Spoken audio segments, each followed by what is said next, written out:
I'm about to do a story time of a baby daddy, and I'm going to rope you in by showing you the payments that this woman has received from her baby daddy, and that's going to make you stick around for the story time. So she's in Texas, and this is what she got back in November, 27.99. Another one from November, 48.48. Back in September of last year, 38.84, $45.33. Now she did get a lump sum. It's a pretty big one, $1,457. Something else back in September of $60. October of 2022. So then it looks like it's a lot of empty gaps of time where this woman wasn't getting any money. So if you start at the bottom where she started off showing me $60, $480, $60, $480, $60, then it was a little less than 480 was 443. So then it is a big old jump, almost a year. Then it goes to 2023, and then it stops. It stops. I don't think that she's gotten anything for this year. And then I was like, how many kids is this for? Who, what, when, why, and how? And then she sends me an email with the story time. Okay, so here's the story time. She calls it a bitter baby daddy story. This is long, so sorry.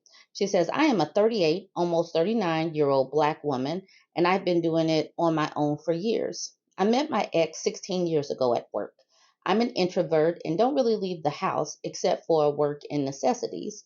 At that time, I had a 2-month-old son by my high school sweetheart after we reconnected in a different state. We dated for a year after reconnecting until I became pregnant, but he left and said he couldn't have a child right now. LOL, well, bye, ninja. We don't need you.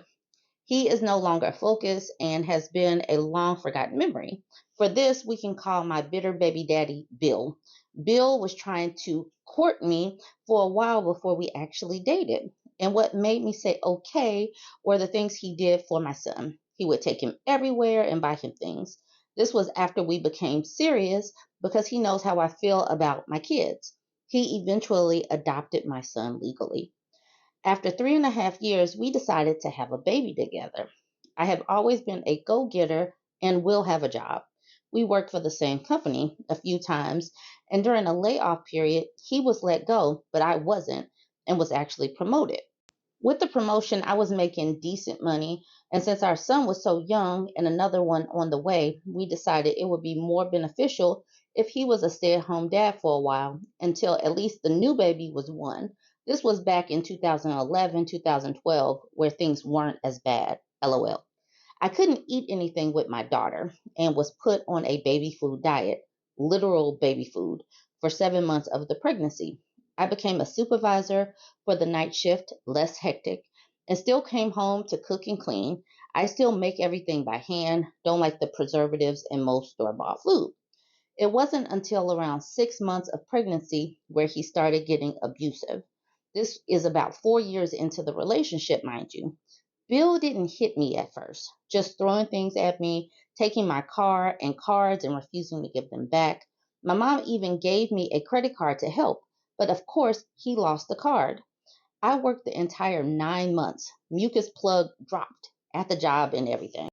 After having the baby, everything got worse. He still wasn't working, but again, that was fine. But then he started actually hitting me. Our daughter was born May of that year, and he left in July. He has never really lived in the same home with us after that. Our daughter is on the spectrum and needs certain things to help her through the day. I have always supplied what my kids need.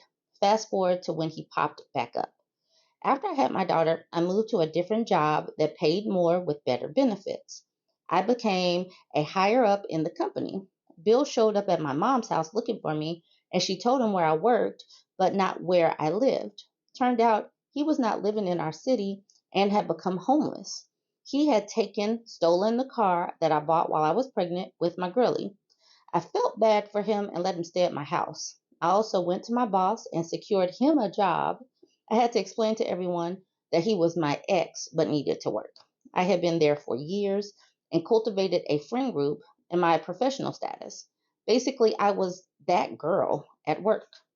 Bill came in and tried to make it seem like we were back together. I was already talking to someone at the job, and he cornered the guy in the bathroom and tried to tell him to leave me alone. I had to put out that fire. Long story short, he began to make my life miserable. He yelled at a customer on the phone about a month in and got fired. They tried to pull me in to listen to the call, and I had to sign off on the termination.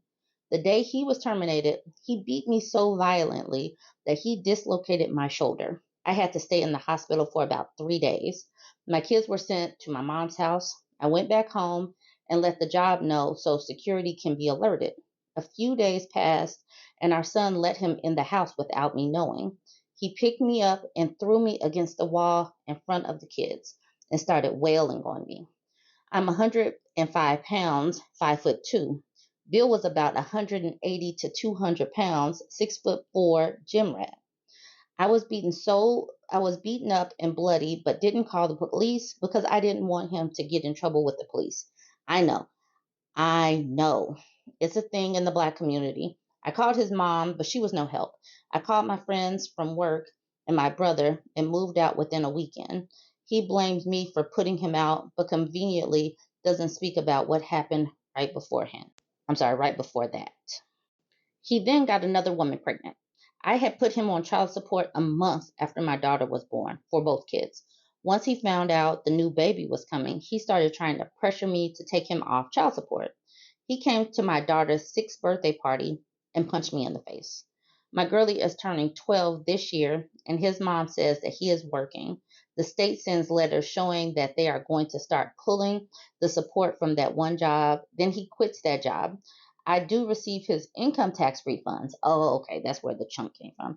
His income tax refunds if and when he files them, but he's about 30,000 in the hole. I told him he can't speak to me until he gets therapy, so he reaches out to my sister. He says that I am just bitter. I am not sure he knows what bitter means. He says that I'm trying to be a gold digger, but he doesn't even have aluminum foil, let alone gold. LOL. His mom does come and take our daughter to get her hair braided every 2 months or so. Our son is 16 now and has his own phone, so he can talk to him whenever, but for some reason, Bill gets big mad when I won't come to the phone. He tries to talk to me like I am not the mother of his 2 oldest kids and just some 304 off the street. I've always taken care of my business and make enough money to sustain myself and my kids. I'm okay where we are in this exchange. I don't ask him for anything because he won't send it anyway. I have never denied him to see his kids, and he takes them for a week, twice a year, but they end up at his mom's house. Now, this this is what we really have to move away from, ladies, is not calling the cops on these people. They need the cops called on them. If you are letting your children see that it is okay to throw their mama up against the wall, they will normalize that as normal behavior in a relationship. And we want to stop that from happening. This needs to stop within the Black community. It needs to stop within whatever community, because I'm sure that it happens elsewhere. This just happens to be a Black woman saying this.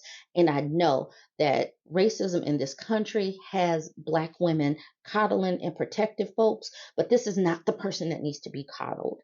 He needs to be off the street. He is harmful. He could have hurt this woman a whole lot and deserves to be in jail. She says she called his mama. His mama didn't do anything because his mother was also part of the problem and part of the person who raised this person. Part of the person that raised this person. I mean, his daddy had a part in it too. So why call the mama? Anyways, you guys can jump in. You see how much she was getting from the state of Texas. Like, what the heck are you going to do for, a month? She's getting $540. This these days, that money doesn't go particularly far, and this money that she's getting is sporadic. But the important thing, that the lesson that I want to take away from this, is put these MFers on child support regardless of if they have a job or not, because like, she will get lumps of money if and when he does file his taxes. This debt will follow this man. If he gets married and he files with that woman, she will get some money. So put these people on child support. Jump in the comments. Let me know if you have any comments. Like, comment, share, and hit subscribe.